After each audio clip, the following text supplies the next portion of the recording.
Do you think I could have a few lights? Thank you.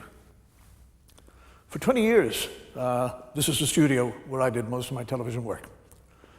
And when I used to come in here, it wasn't empty and cold and a bit sad. It was packed with actors, cameramen, lighting, wardrobe, makeup. This whole area would be covered with sets. Over here, half a church. Over there, a jungle. Over there, the laboratory of Dr. Frankenstein. There was bars, bedrooms, boudoirs, banks, even saloons from Dodge City. All memories. In here, for me, there's lots of ghosts. And sadly, no spirits. But I don't know why I'm talking about it. Why don't I show you? Could we have the lights out, please? Thank you. A little bit of music. Thank you. Sounds of people. Maybe a little bit of laughter. Thank you. Enjoy it.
Thank you. Good evening and welcome to the show. And may I say, your very good health. Cheers. It's extraordinary, in a way. It's very illogical, actually, when you pick up something which is purely alcohol and say to somebody, good health.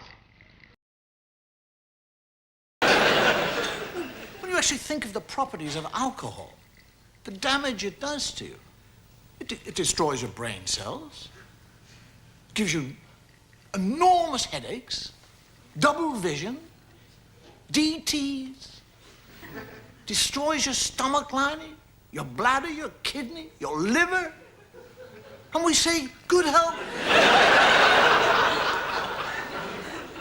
We say, cheers, good health, long life, happiness. We should be actually saying, misery, short life, bad health. It's very odd, that, actually, isn't it? I mean, we don't actually pick up anything that's healthy. We never toast somebody with a glass of water or a cup of tea. I mean, if you're in a bar, you look across and you go... You're in a cafe with a cup of coffee, you know. One of the things that the Irish actually are accused throughout the world of being perhaps the most illogical nation in the world. Now, I don't actually think that we are illogical. I think that we are a nation of what would be termed lateral thinkers. I don't mean we lie down and think about it, but we approach subjects in a different way. For example, I guarantee you, if you go to Ireland and ask for directions from an Irish person, 9 out of 10 people will advise you not to start from where you are.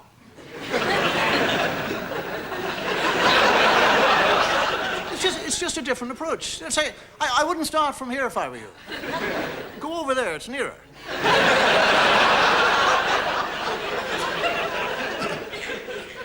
I actually I'd been out of Ireland for a while, and I went back and I was in a restaurant, and on the menu, it said goose. I haven't seen goose on a menu for years. So I said to the waitress, I said, how's the goose? She said, I don't know, I didn't ask him. And I said, no, what's it like? She says, it's like a white duck, only bigger.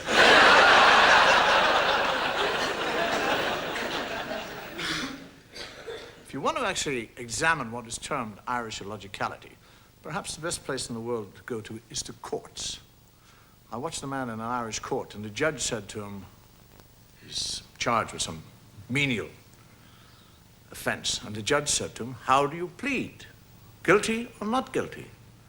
And he said, would you mind awfully if I listen to the evidence?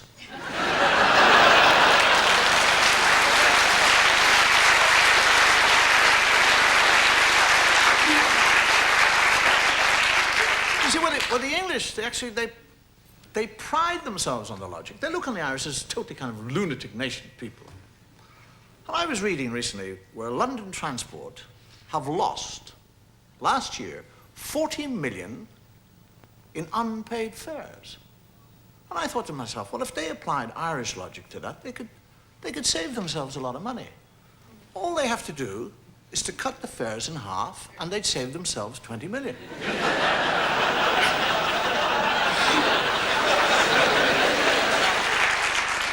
The English are the most illogical nation in the world.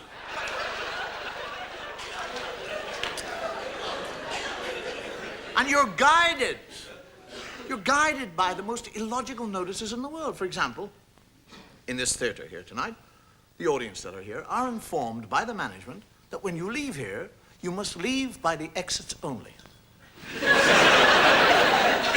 Now, I'm Irish. I don't have to be told that. There's solid wall, gap. I go for the gap.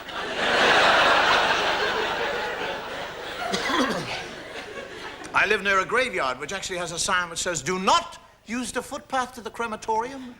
It is for patrons only.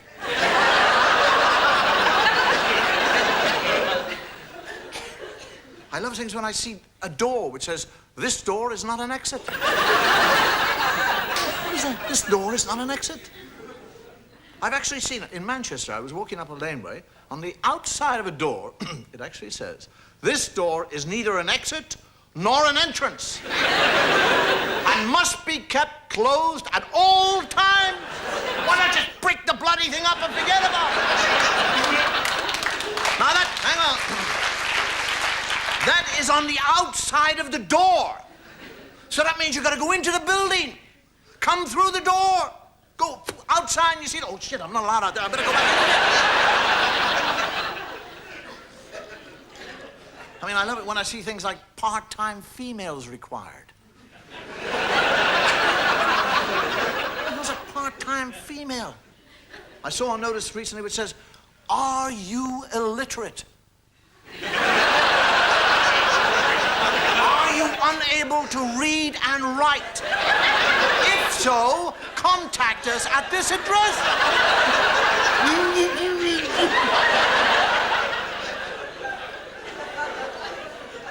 I mean, I go through Soho and I see it which says live girls dancing. What do you expect? Stiffs on a piece of elastic?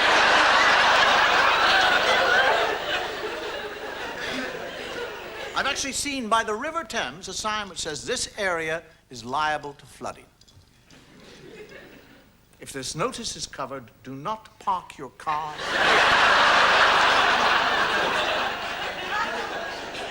My favorite, actually, is I've seen, have your ears pierced while you wait.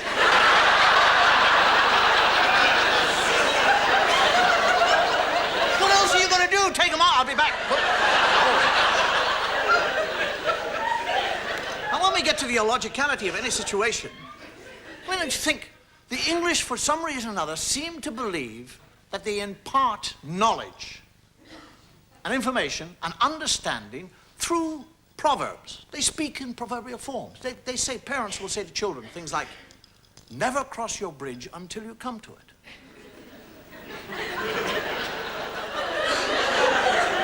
Believe me, there is a proverb in the English language which actually states, learn to cut your fingernails with your left hand. One day you might lose your right arm.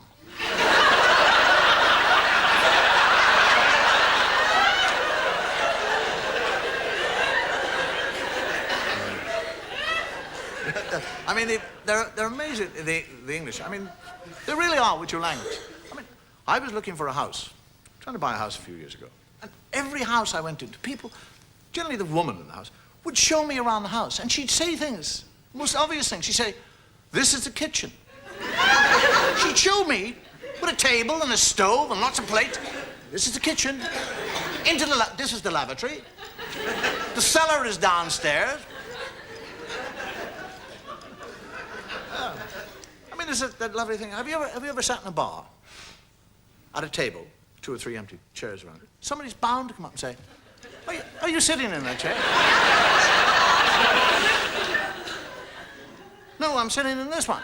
No, well, what I mean is there anybody sitting in that chair? Yes, there's 8 people having a gangbang. Have you ever sat, say, in a park on a newspaper? Sit on the bench, it's wet, and you put a newspaper down, sit there, somebody will come along and sit beside you. I guarantee you, after 5 minutes or 2 minutes, they'll turn around and say, are you reading that? Yes, I have an eye up my anus, I always read.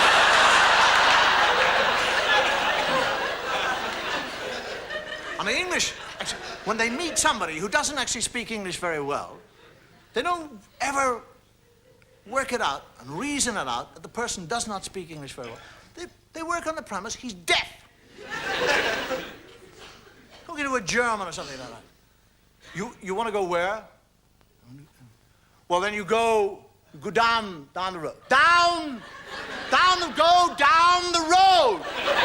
Down the road. You found bloody Poland, didn't you? Within the illogicality of England, if I, for example,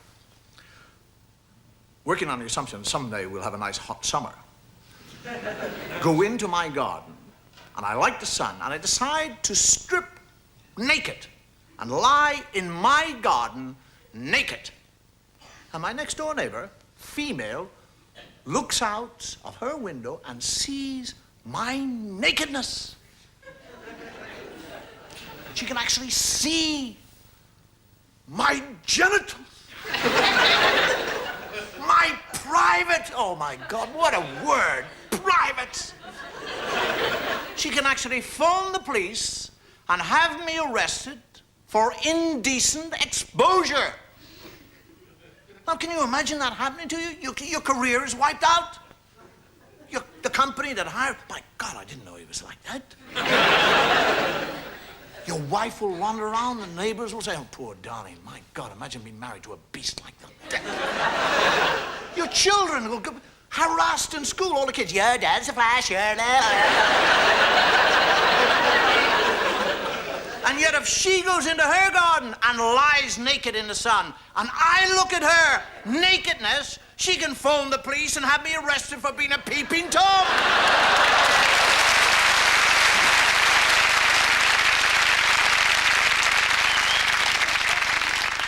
I've actually been prattling on for a long time, a bit too long time. I think it's time, actually, that I did a little bit more damage to my health. And while I'm damaging my health, you can watch some sketches.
Senor, do I have a last request?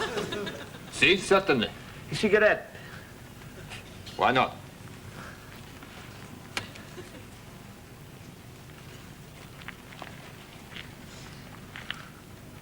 A cigarette is no good without a light. Only one request.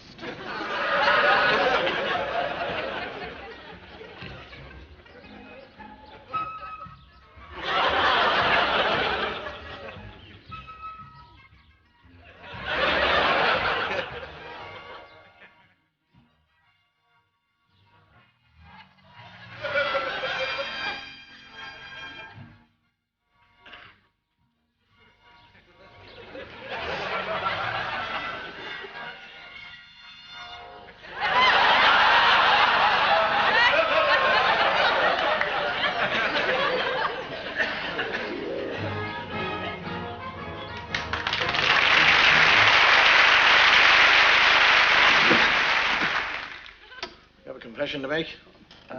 Yes, Father. Carry on, carry on. Well, I'm very, very ashamed of what I've done. It doesn't matter. God is all forgiving. Thank you, Father.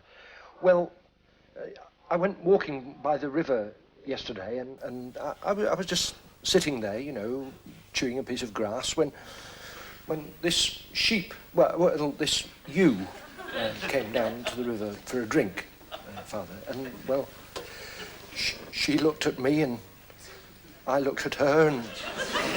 Oh, well, she had the most beautiful eyes I've ever seen. What? She had the most beautiful eyes. I heard you.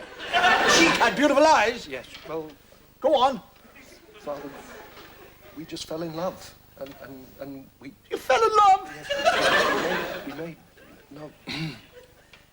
You made love to a sheep. Yes. Physical love. Yes, Father. Fornication. Yes. God almighty, you bastard!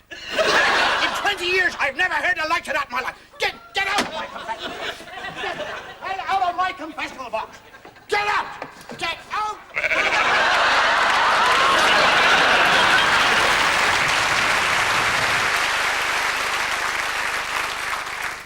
You've probably gathered I was educated by the Catholic clergy. God's stormtroopers. One of the things I've never understand about the Catholic religion is what I would call the inequality between the sexes. I mean, as far as a woman is concerned, she enters the clergy, all she can do, the top job she can get, is Mother Superior. That's as far as she can go. Men can become priests, monsignors, bishops, archbishops, cardinals. They just keep on going up. And finally, the Pope. The other thing I've never understood about religion is that the higher you go in rank in the Catholic Church, anyhow, the better your clothes get. You notice that? I mean, the priests, the little lowly priests, all drab, all black. Can the monsignors move up? They get a little bit of color. And the bishops, they can wear black and they can wear purple. They can wear black with red trimmings. Look, just slide up. The archbishops, they can wear black and purple. The cardinals can wear bright red. Black and purple. And the Pope, he can wear anything. He's got white, yellow, black, purple. He opens his wardrobe. He can wear rings, jewelry.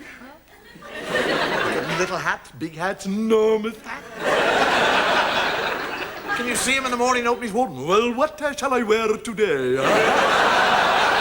My matching accessories, eh?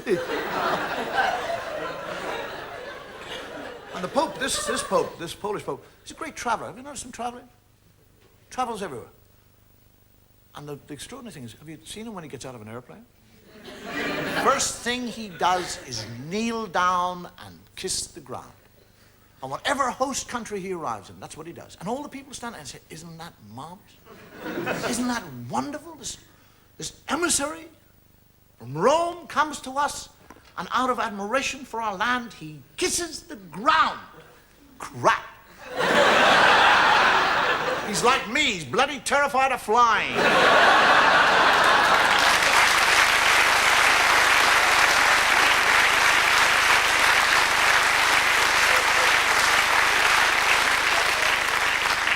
He's down there saying, oh, I thank you, Corrida. Oh, I'll never fly again. You see, he's just been down to Australia. Sponsored by a brewery.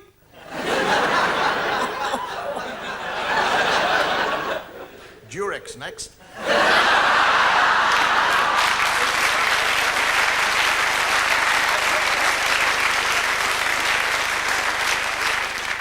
The Pope that we have actually at the moment he's very strict in many ways regarding the teachings of the Church. Birth control, he's very strict on. There's no such thing as birth control. There's no pill or sheath or anything like that. And quite recently, a mathematician worked out that if there's no sort of birth control in South America, by the year 2020, there will be standing room only. That'll put a stop to it.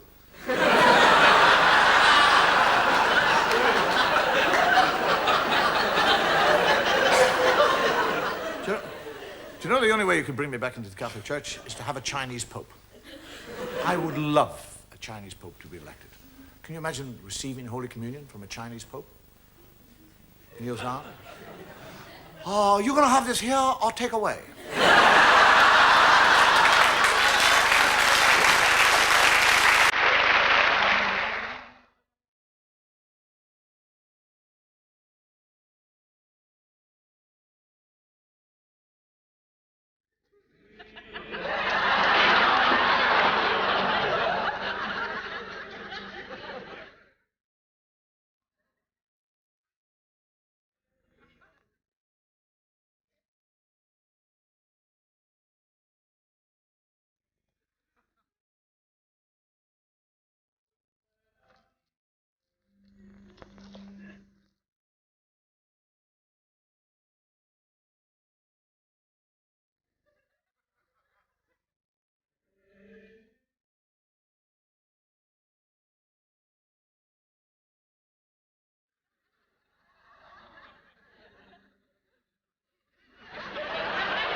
Look after. And how name you this child? Victoria Mary Ann. Victoria Mary Ann. I baptize this child Victoria Mary Ann. And may God bless her and all who sail it.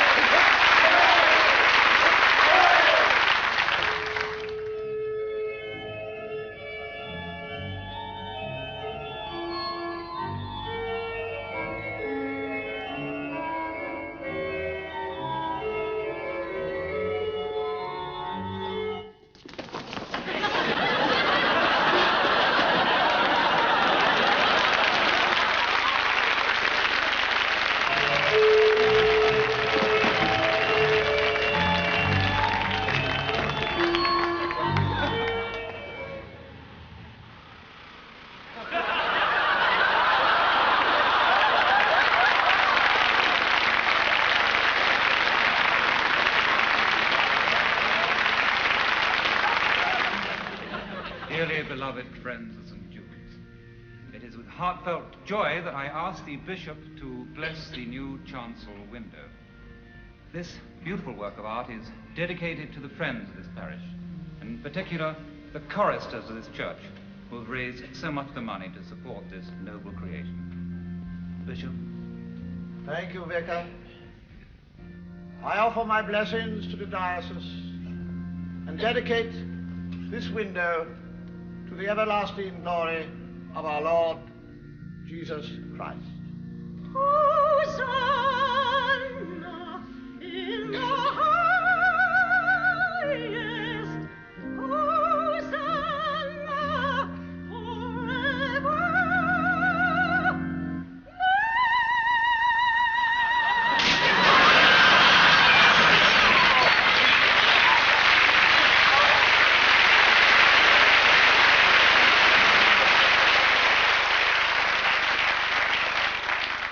I don't know how you feel about what is called the 12 days of Christmas, the festive season, but we're only halfway through it, and I'm actually bog-eyed with exhaustion.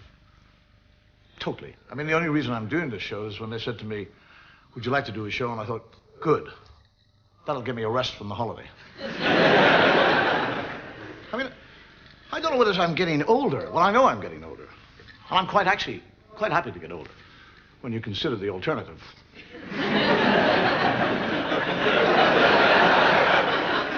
But I'm beginning to find that Christmas is becoming much more stressful. I mean, years ago, I could actually deal with things like Christmas tree lights. Now, I'm one of those few people, actually, I don't bring my Christmas tree into the house until Christmas Eve. The lights work perfectly. Looks beautiful. 2 hours before the shops close, every little bastard light goes. And for the next 2 hours, I am scampering like a lunatic around London, like a demented lunatic, in ever-increasing circles, searching madly for one little green Christmas tree light that was made in Taiwan in 1967. I still, even with the Christmas tree, what is this lunacy with Christmas trees? What is this need we have at Christmas, because a young Jewish child was born in Palestine, we suddenly say, we've got to bring Christmas trees into a house? Can you imagine at any other time of the year, if you brought a tree into the house? Silver balls on it, and a fairy on the top, it'd put you away. Now, actually, this year, to ensure that I got a good Christmas tree this year, I went and picked it earlier. I got it 2 weeks ago. And it was perfect. Beautiful shape. Wonderful, wonderful shape. Dark green, thick, bushy. That was then. Now it looks like it's suffering from acid rain. Even the fairy on the top is losing his hair. I spent half of Christmas sweeping up, cleaning up those pine needles so many times that the bag on the side of my Hoover looks like a fat porcupine. Now, the only thing regarding Christmas and Christmas trees is it's not only difficult to get a Christmas tree, but if you think back over the past Christmas, it's even more difficult to get rid of the bloody thing. I mean, you try getting rid of the Christmas tree at the end of Christmas, the dustman won't take it. You can't burn it because you live in a smokeless zone. And you find yourself, after the Christmas, surreptitiously creeping around your neighborhood, trying to find a builder's skip. And you can't find one, so you dump it in somebody's garden. And you think, thank Christ, got rid of it! Come back to your own house and there's 2 Christmas trees.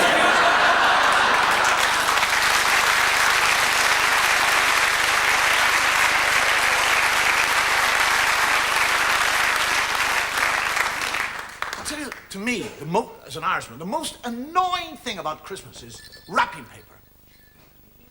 Now, why can't the manufacturers of wrapping paper make wrapping paper so large that it can wrap up 2 presents? Why is it always just 1.5? It's actually got to the point now that I buy my presents to fit the paper. I buy a big present and a small present. And the other thing I've noticed about Christmas, you buy a box of crackers, and it says, made in Great Britain with foreign parts.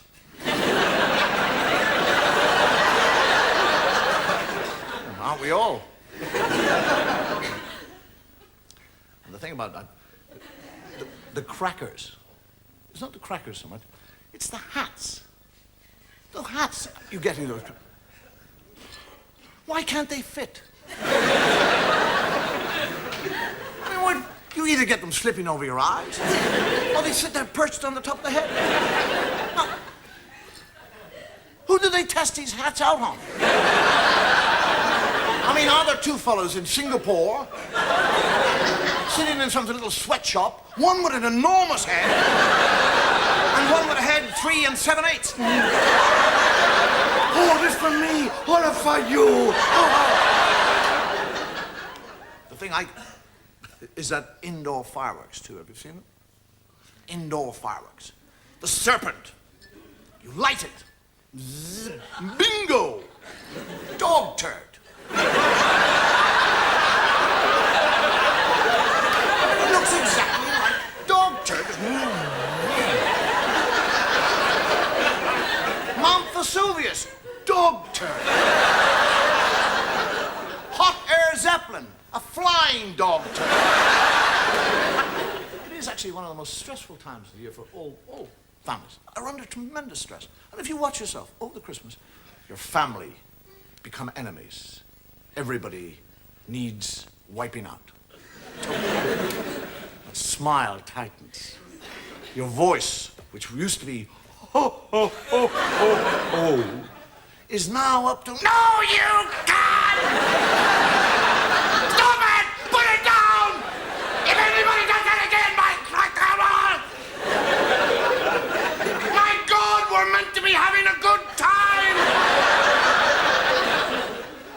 Find yourself to stop it! Stop it! Stop it! Boom! Stop it!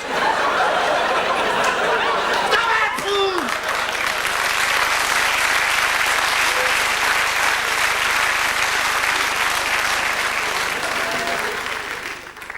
One of the things I've noticed about changing Christmas, you can actually get a room full of children together now and sit them all down in a room, and if you say to all these children, who was born in a stable?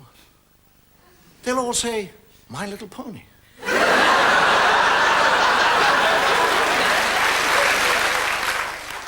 I actually think it's about time that we got on with the show, don't you? Hello there, Sam. Hello, Dave. All See the match the other night? right. Terrible, eh? God, they're getting worse. Hey! What are you doing? I can see you. That's a fake salad.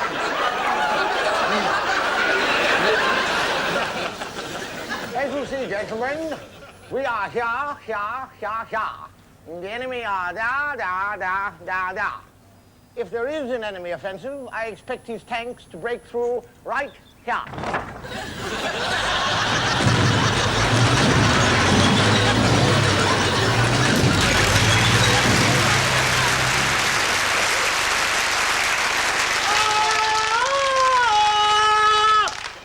Me, Tarzan!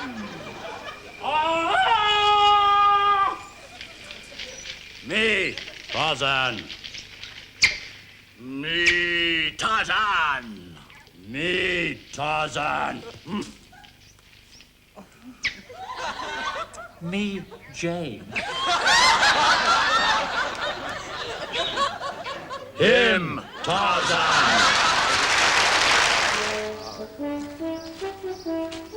John.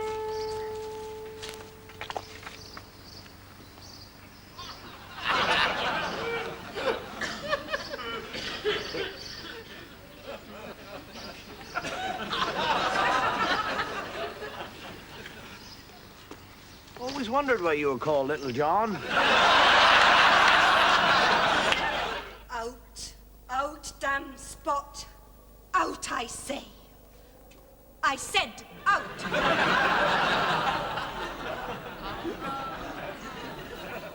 Hurry, Watson. I fear that we are too late. All right, Holmes. Watson? Squire. Squire, tell me, what have you seen? Steady up, man. It's imperative that we must know what you've seen. The life of your daughter depends on it. Watson, you're a medical man. Calm him down. Find out what he's seen. All right, Holmes. Now then, old man, you tell me what you've seen.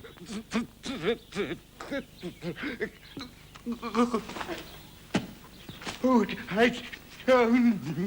Watson, what has he seen? Thank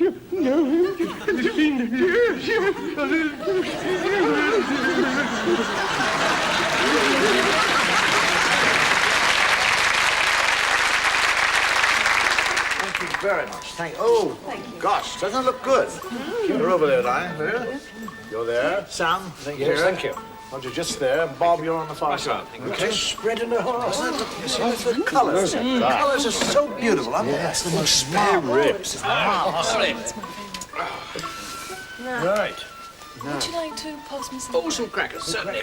No, Bob. No, the table. Just stand the table. Oh, it turns round. It's a revolving table. Right. Which way?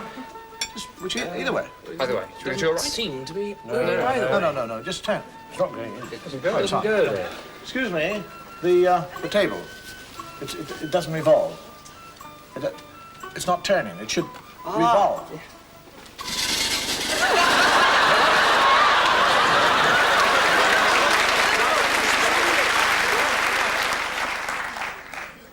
According to Greek mythology, the god Zeus created women or woman to punish man. He created a woman called Pandora. He gave her two things. He gave her a box, which he told her never to open, and he gave her a curiosity which he knew that she could not contain. He knew that eventually she would open the box and release upon the world all the ills and evils that have plagued us since. Tonight, I would like to tell you a true story that not only illustrates that the sin of curiosity still lies in a woman's bosom, but I would also illustrate with horrifying clarity that the power of the supernatural still exists. My story begins in Ireland around the turn of the last century. A young man returned to his ancestral home with his bride. And for the first few weeks there, she busied herself getting to know her neighbors, the countryside, her servants, but above all, the house that was her home. It was a large, rambling type of house with nooks and crannies, long, endless corridors, interjoining staircases. She was quite happy exploring this house for hours upon hours, until eventually she thought she knew the house from cellar to attic. And when she thought that she knew the house from top to bottom, she discovered herself one day in the west wing in a corridor she had never seen before. On the wall of that corridor was a tapestry depicting the casting out of Lucifer from heaven.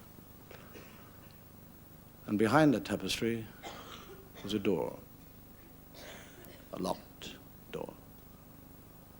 She tried every key on her key ring, but to no avail.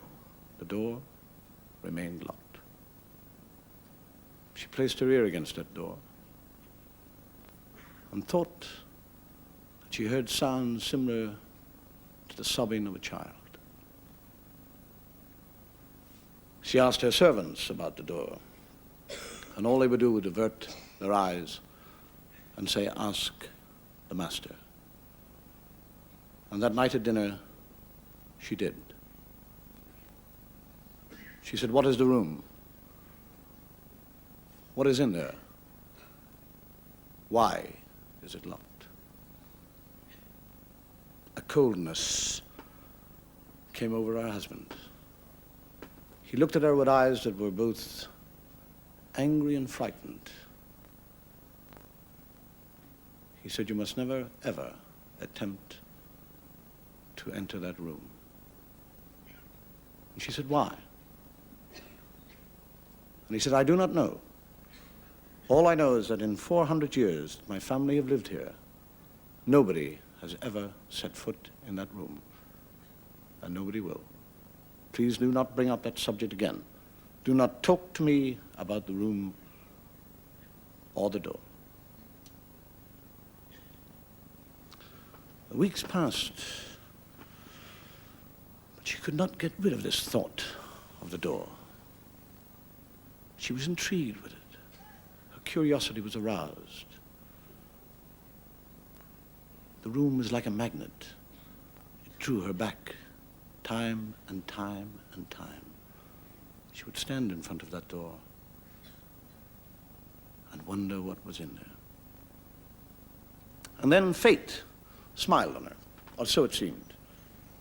One day when she was placing some flowers upon an old dresser, she noticed a small recess. She put her hands in, and as she put her hand in, a small wooden lever moved underneath her exploring fingers.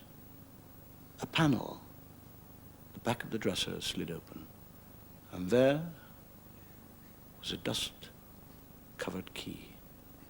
She knew, without any doubt, that she had found the key to the locked door. Now, the chance for her curiosity to be satisfied She waited, she waited, she waited. Until finally her husband was called away on business. He would not return till the following day. That night, she dismissed her servants early. She retired to her room and waited. And when she was sure that the house was completely still, with a smile of anticipation, she took the key from her pocket and, aided by the flickering lamp, ascended the darkness of the stairs, down the corridor, until as she last stood in front of that door which had intrigued her for so long. With beating heart, she put that key into the door, and a single hollow click, it opened, and the door slowly moved inwards.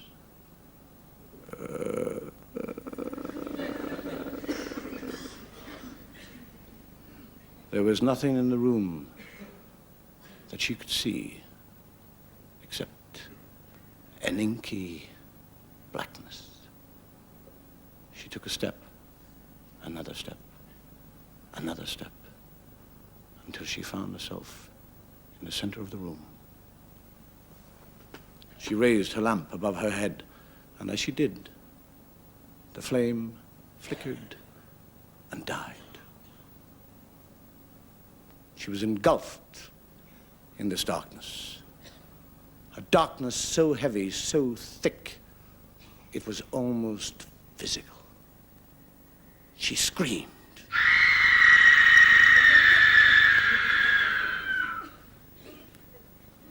It was the scream of a woman totally terrified. A scream of a woman who knew that she was about to be destroyed by her own curiosity. A woman screaming because she had finally found out what was in that room. And mingled with her own screams was another sound, a sound so obscene, so primeval, it defied definition. She looked over her shoulder only to hear the door slowly close, knowing that whatever escape she had was cut off. And as the door closed, it not only cut off her escape, it cut off her last fearful sobs.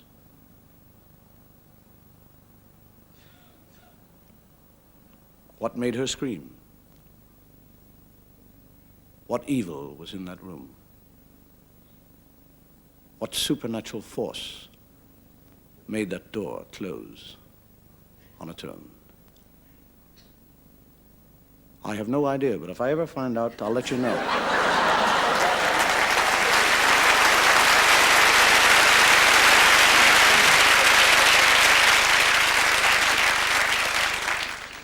My dearest Queen, I am near to death. You have been a wonderful wife and mother. Take care of my son. Teach him to be honest and a worthy successor to my crown. And as for you, my love, weep not.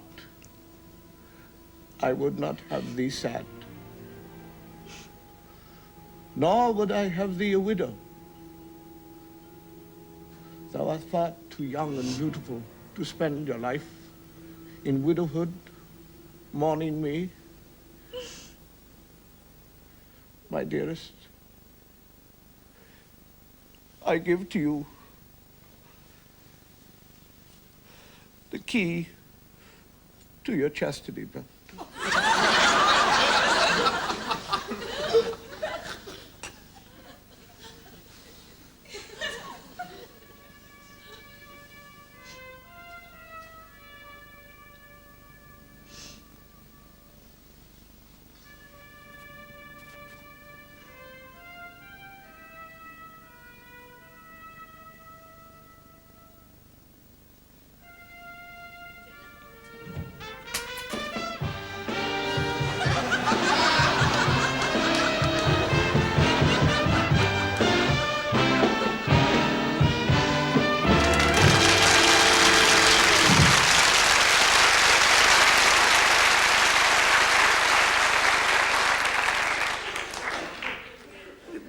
ever noticed, if you compare animals to humans, as far as females are concerned, sex rears its ugly head.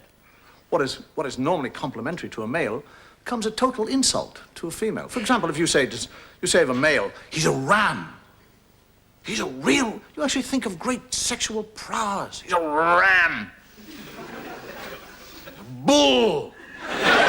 He's a real stag. I mean, people say that. It's stag. Oh, stag. He's a stallion. Oh, highly complimentary. But you get the female of the species and you apply it to a female. You call a woman a cow. There's nothing nice of you, cow, fat cow, stupid old cow. I mean, if you say to somebody, he's a gay dog, you're thinking of somebody who's, she's a bitch. Sly, sneaky. Fox. You think of a fox, he's clever, sharp, intelligent. Vixen, mean, crafty. You can't even say a male person or a female person. You actually say things like person, chairperson. I mean, chairperson, we all know it's a female sitting on the chair, but it suddenly becomes a chairperson. We're not allowed to say female. And even when it actually comes to advertising for occupations, you can't advertise a certain sex. I actually saw an advert which says, urgently wanted, person to breastfeed. And just to show how stupid that ad was, I applied for it. And I got it.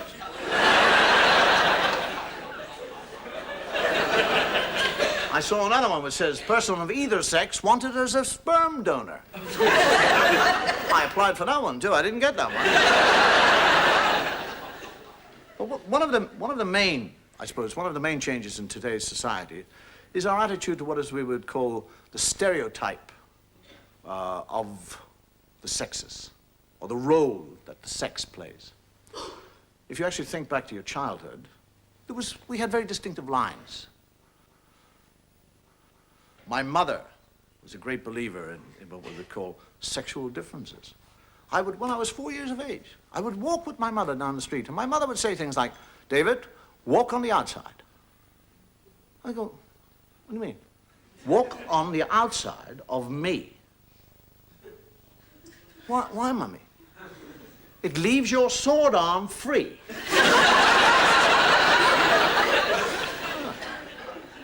What are you talking about?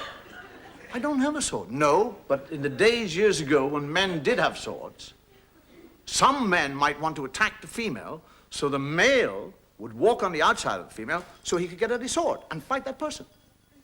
See? And that's why you walk on the outside.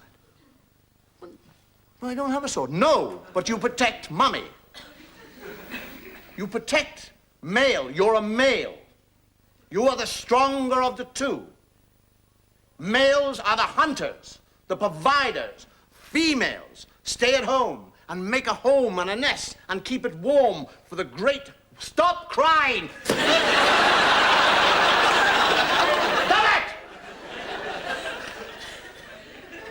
Now, if a bus were to come up on the pavement, you would save the bus from hitting Mummy.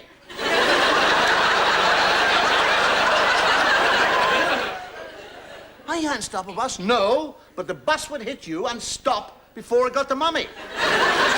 Up yours, I'm going on the inside.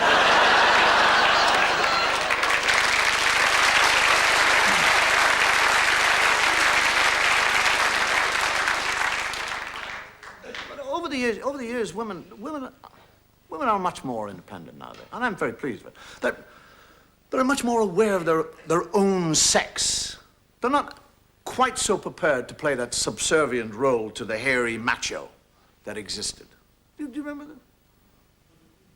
I mean, there was a time when girls would wait for the initial advance from the male, which generally came after the pubs had closed. And in between technicolored yawns and belches, herself or her body was subjected to a kind of groping, fumbling attack. And if if she had suddenly said, "All right, take me," he'd go.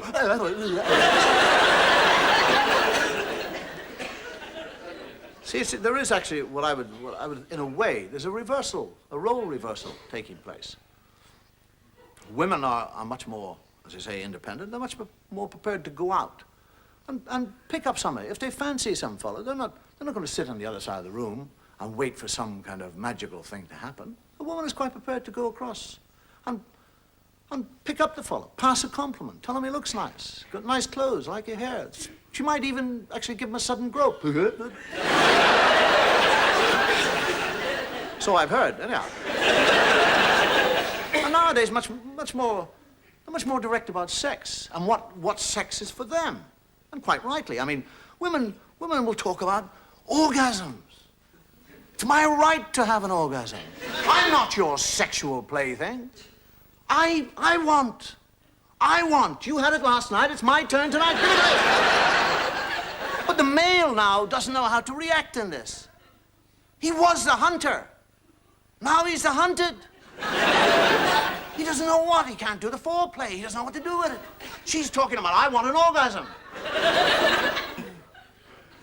And I prefer one if we could have one together. Do you think you might be able to manage that?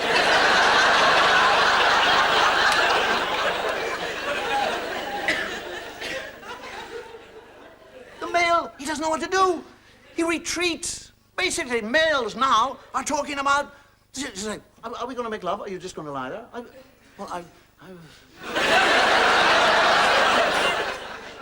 He'll suddenly go, why, I haven't taken any precautions.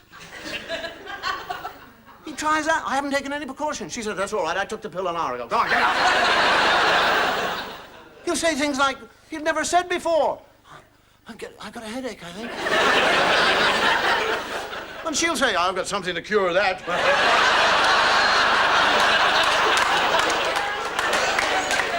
There's a total turnabout now in male and female sexual relationships. The male is actually faking the orgasm. He's lying there going,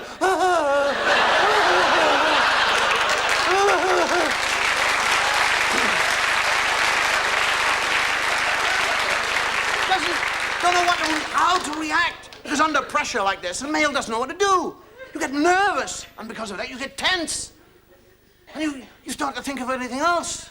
And the whole thing about pleasurable sex is to do it in a totally relaxed and open state.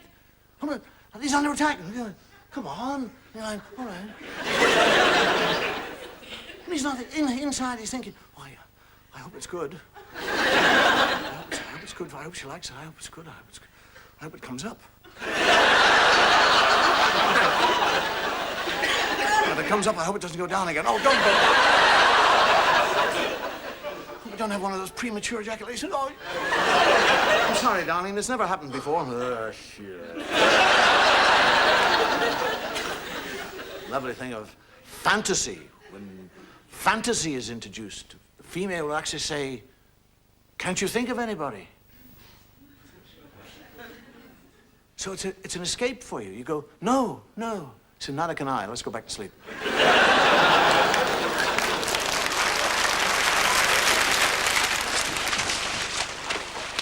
Right, men, kill all the women and rape all the men. Don't you mean rape all the women and kill all the men? You play your games and I'll play mine. I don't know what we're going to do. We've never ever been able to ever make ends meet, have we? It's all your damn fault for not earning enough anyway. Oh, don't start. Don't you threaten me, you weak, cowering little man. I've given you the best years of my life. You've got no drive, no ambition. That's your trouble. Right, this is a hold-up. Get back. Come. Anybody moves, she gets it.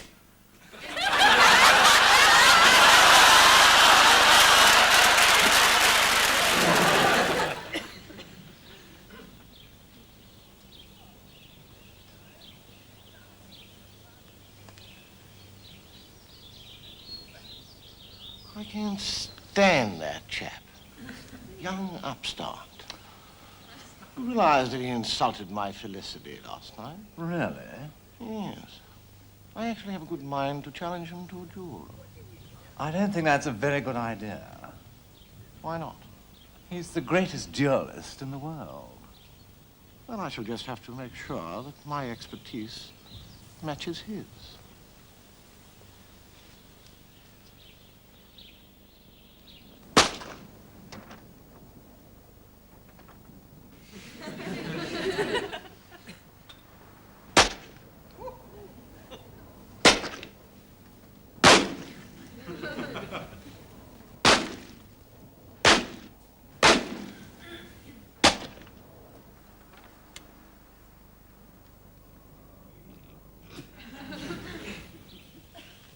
Here comes the blighter now. Excuse me, sir. May I have a word with you? Certainly, sir. 3 weeks ago, you insulted my wife. Really? Very well, sir. My seconds will wait upon you. Swords at dawn.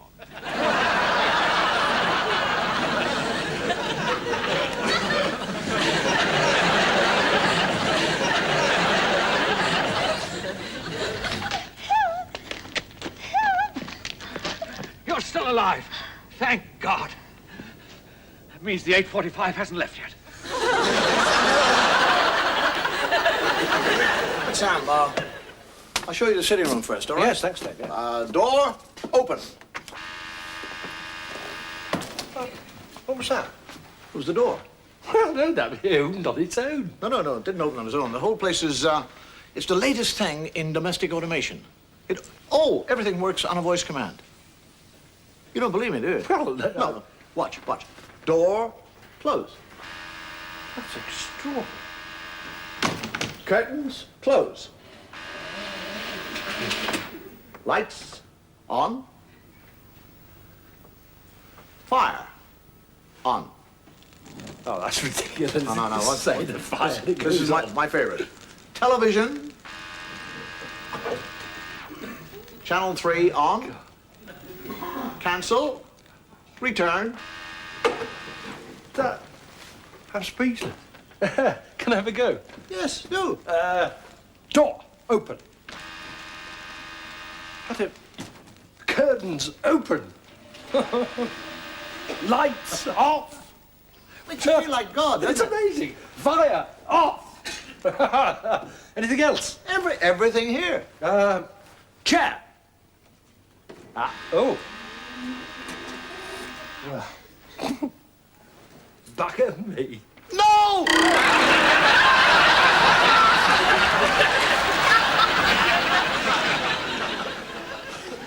One of the other things I loved as a child was going to the cinema. And I actually feel that children today are missing a great deal. Because going to the cinema when I was a child was marvelous. It was a big event. It was an adventure. It was a moment. Nowadays, I honestly believe children would be quite happy to stand in the foyer and just play those Space Invaders. But when I went to the cinema, they were totally involved in it. A sense of excitement. The lights would go down. Every child in the cinema, we'd all cheer. Hey! The lights would just go. Hey! There was a love scene. There'd be 800 kids going, get out of here. Poof, trying to get a tits, aren't you? If the machine broke down, the projector broke down, we didn't moan. You'd have all the kids all walking around going,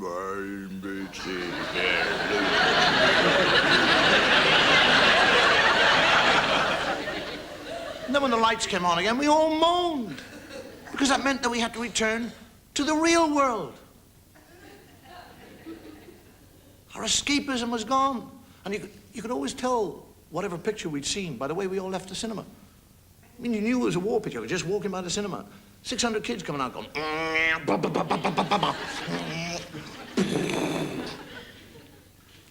Robin Hood. I love The Invisible Man. I'd be walking along the street and I'd be going...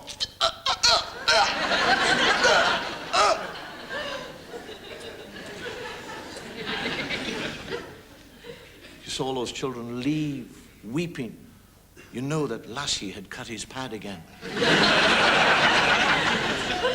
And there was much more value in those days as a child. You not only had a main feature, but you had a second feature. Lots of cartoons and the trailers with all the exciting bits in it. And not only that, but it was exciting to go to the movie because you had all the dodges. You didn't just go up and give them money. You didn't have the money. So you pulled dodges. There'd be 8 or 9 of you. And only one would have the money, so you'd buy the ticket. And in you'd go. And as soon as the lights went down, you'd dash across to the exit door and fling it open. And hundreds of kids would get in. Scatter, scatter, scatter! Because the ushers were the closest thing to a kind of reincarnation of Hitler.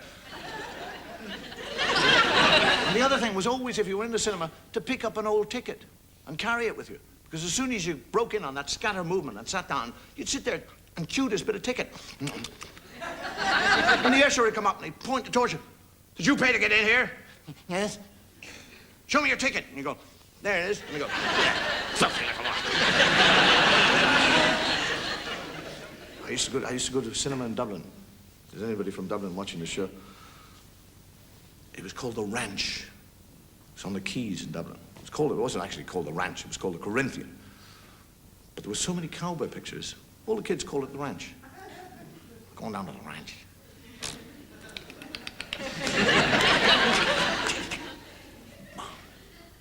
And then we discovered there was a method, if you were in the school lab, of getting a halfpenny and dipping it in silver nitrate. Made it look like a shilling, one of the old shillings. And this cashier at the ranch was very short-sighted. So you take and give it a silver halfpenny, and she'd give you 8 pence change. They'd have a full house, and it'd only take about 3 quid. Do you know, and I love the movie. I've been going to the pictures, for, 33 years of my life. And I have never, ever actually seen anybody in the movies go to the lavatory.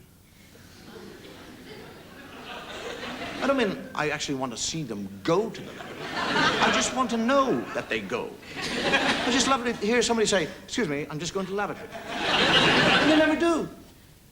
Have you ever seen anybody in a movie go to the lavatory?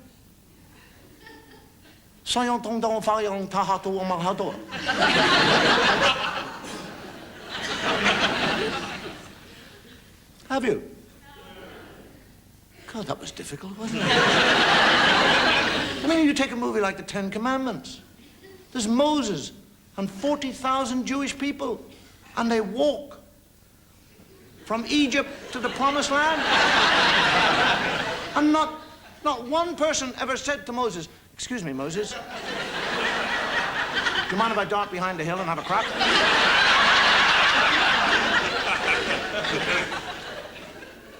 55 days in Hekong? 55 days in Peking.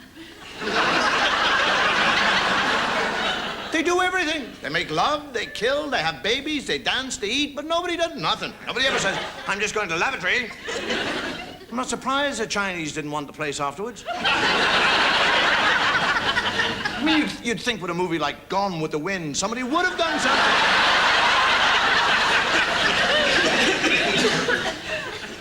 Cowboy pictures. How many times have you seen cowboy pictures? The saloon. Have you ever just seen a sign that says lavatory? Gents. And those cowboys are eating beans and drinking beer all day. They don't even fart. They do, that's why they're shooting off those guns all the time. But it's not only the people, the animals. You see all those horses have you ever looked at the ground? There's nothing on it.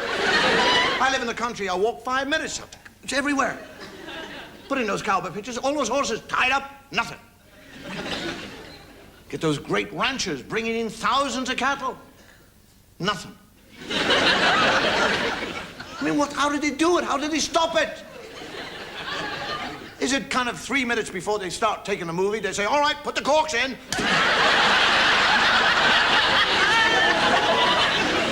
I mean, you see a stampede of buffalo. 20,000 buffalo stampeding. Now, why do animals stampede? Because they're frightened. And what happens to any living creature on this earth when he's frightened? Your anal nerve goes. And yet when that dust clears, 20,000 buffalo, there's not one turd on the ground.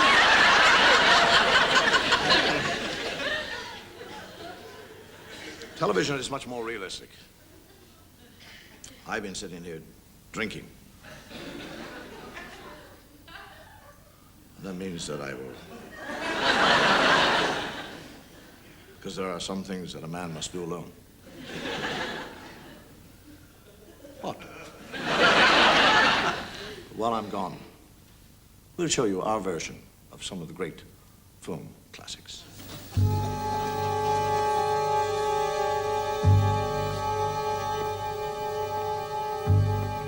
I'd go home, miss. Jack the Ripper's about.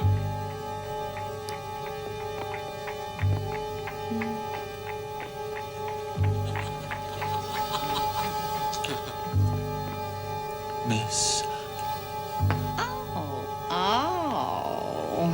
Hello, Ducky.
The Ripper. Well done. The Commissioner shall hear of this. Dr. Jekyll. All right, Clarissa, you know, now you're playing Mary, Queen of Scots. Oh. Take the cigarette out of your mouth, you stupid broad. You're gonna get your head cut off in a moment, all right? You walk in here, put your head on the block, look into the lens, a last smile, all right? Yeah. Axeman, you raise your axe slowly, I will cue you. Are you Okay, all right sure, now? yeah. Sure. Okay, we're going for a take here now. You ready, Harry? Yeah. Okay. Roll 'em. Slate 14, take 1, 2, 7. All right, Clarissa. Action! That's lovely. Head down. All right, Axeman, bring your axe up slowly. Nice and dramatically. Right to the top now. Hold it. Right, hold it at the top there. Cut!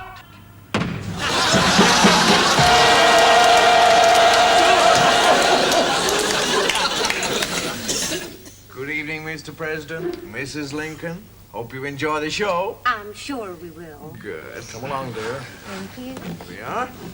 Good evening.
Then 2 minutes to 0. UK Smith, Kowalski, Morelli, Palmer, you guys okay? All right, just before we go, a few words. You all know how vitally important this mission is. You also know that our chances of coming out of it alive are 0. But you 6 men have been chosen because you're 6 men who love to fight. And I couldn't ask to have 5 better men than you 4. It's not only that you're men who love to fight, but if you believe in something as strongly as you 3 do, you're prepared to give up your lives for it. Makes me feel proud to stand here beside you 2, knowing that the pair of us will do our duty for God and country.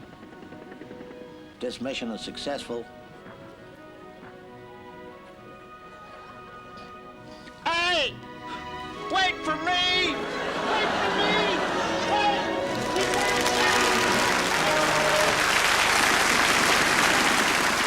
At last, I've succeeded in perfecting the machine that will give me invisibility. Just think of it. As the Invisible Man, a whole new life will open up before me. I can move from room to room without being seen. Nothing will be hidden from me.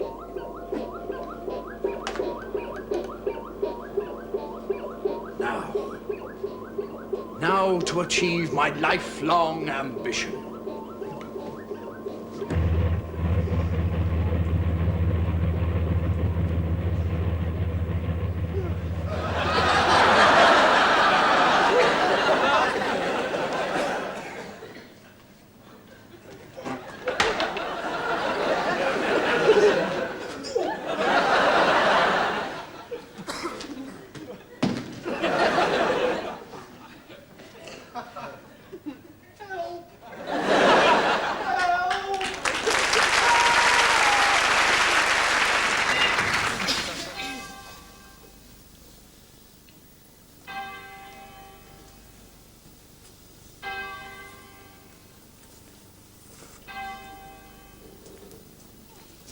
I, Richard of Gloucester, whom some do call a knave, with my own hand dispatched her husband, the prince, unto the grave.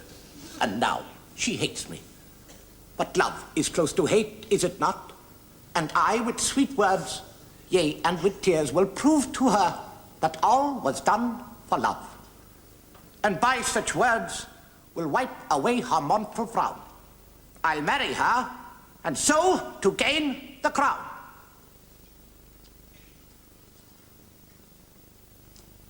Teach not thy lips such scorn, my lady.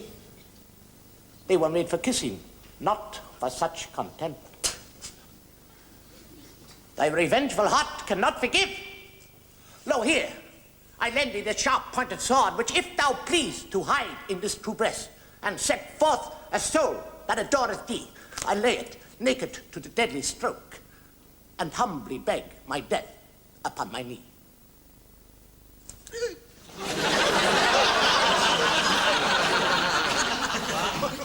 You are not supposed to do that.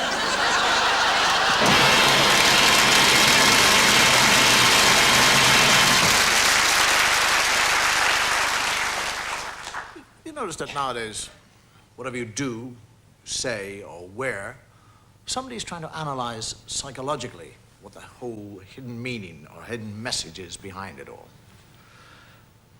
Scientists tell us that something like 35% of all communication is made in words. The rest of it is made up in the way we dress, the sounds that we make, the hand gestures that we make, and what we call body language. For example, we're told that we tell a great deal about ourselves and our inner selves by the colors that we wear. For example, people who wear yellow are basically depressed. And they're trying to brighten themselves up by wearing yellow. Can you imagine that? Mm-hmm. I'll wear yellow. And they know inwardly that yellow doesn't suit them. So they become even more depressed than they were before they put the yellow on. I mean, brown, we are told, if you wear brown, you're insecure. You're shy, you need lots of confidence building. Gray. We're told if we wear gray that we're wearing gray because we don't want people to know what we're really like. It's a kind of nondescript color. Well, I'm wearing gray. Blue. You wear blue, you're calm, easy. White, clean, pure, untouched, virginal. Why do nuns wear black?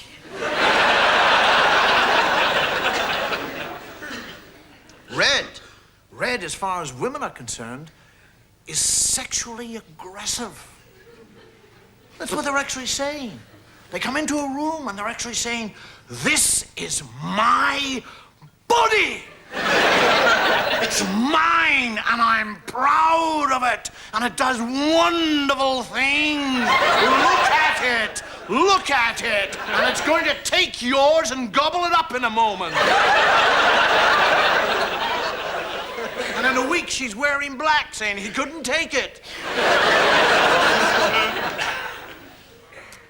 Wow. We're told that red, black, and white, extremely aggressive. I mean, look. I'm wearing black, I'm wearing white, I'm wearing gray, I'm wearing blue, I'm calm, I'm virginal, slightly aggressive. And I don't know what I'm mourning, but I think I know. There's also, when we talk about communication, there's the body language. It's become now, in a sense, a science. People actually believe in what the body language. There's all sorts of gestures, messages we send through our body. We'll be sitting very still, but our body is sending all sorts of messages. For example, if I do things like this, that means I'm pleased with myself. I'm pleased with. I'm smug little bastard. I'm smug. And I get to folding the arms.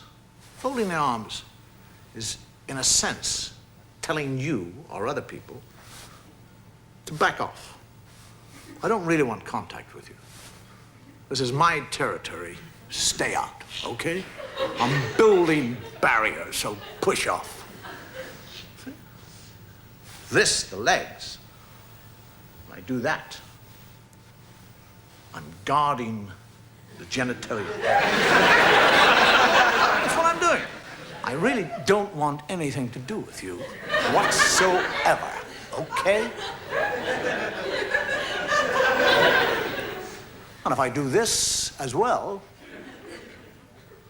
I'm really telling you, push off.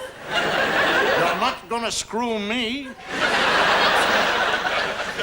Open hands. If we do things like that, now listen to me, please. Now listen to me. I'm being totally honest. That's open hands, open gestures. Now, sit with your legs open. See? It means that you're sexually available. That's what you. All the legs in the front row have gone. That's what it's saying. Honestly, I'm sexually available. And when you do things like when you're sitting in a chair and your legs are, and you just kind of pointing with your foot. You're inadvertently sending out messages to the person that you'd like to have sex with. I'm sexually available. Not the cameraman. I'm not talking to the cameraman. I'm talking to the fellow behind him. There's all sorts of signs. I mean, when you actually think of gestures, aggressive gestures, have you ever noticed that there's no aggressive gestures that are down? Have you noticed that? They're all up, aren't they? I mean, that's an aggressive. Yeah! You never do. I mean, if you're in a car and somebody goes, you wouldn't. You wouldn't mean it. You gotta go. Yeah. All those signs are all up, like. somebody behind you in the car blowing a horn. You get a mirror and you go, that wouldn't. You wouldn't put your hand out the window and go.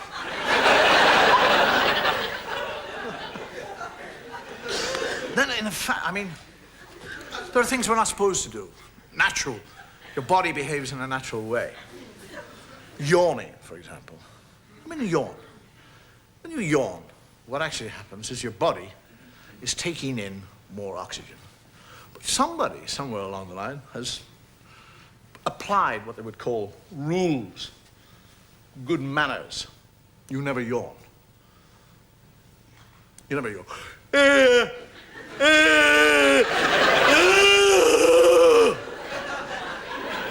Parents, don't do that. Stop that. Cover your mouth up. So when you have a yawn, you want to yawn, you go, you know.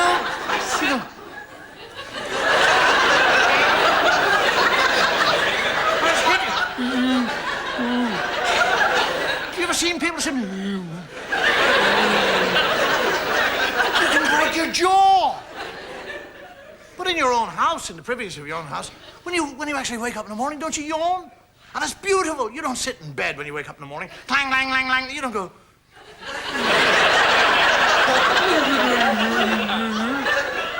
You go.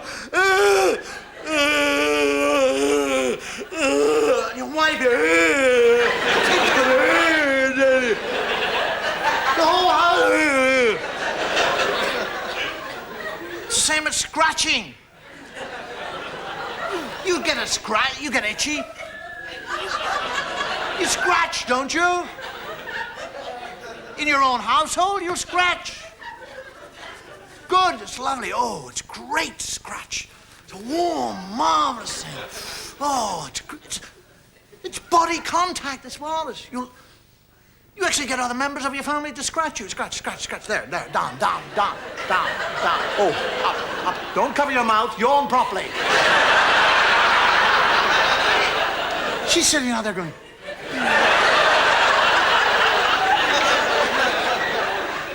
What do you do when you're talking about scratch? You actually get members of you, don't you? Have you ever got you? Scratch, there. Just down. Oh, up, over. And yet in public, we're not allowed to scratch. We're not allowed to contact our bodies. You find yourself going to talk to your bank manager, trying to borrow money. In the middle of this discussion about rates and interest, you get a little itch. You won't go, excuse me, I have an itch. I'm about to scratch it, all right? There's nothing filthy or dirty or unclean. I happen to have an itch there. And that would be it, finish. You don't do that. You sit there and and the itch begins to spread.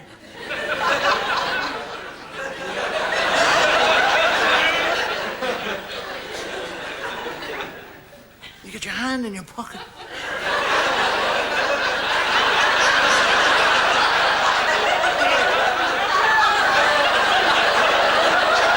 And if you have a yawn at the same time, it looks like you're having a fit. You're sitting there going,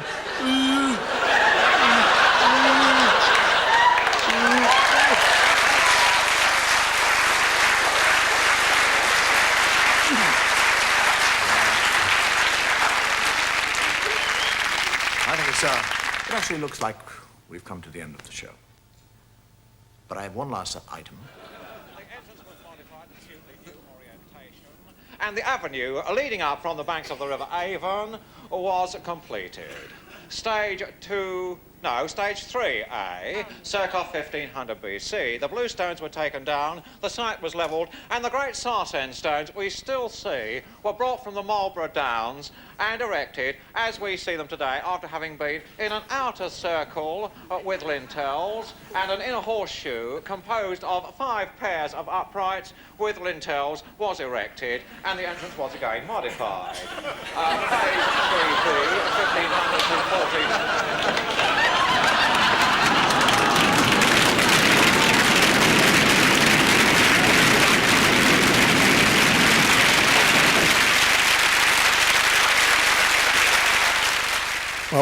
there you have it. Thanks for watching. I hope you enjoyed it. Good night, and may your God go with you.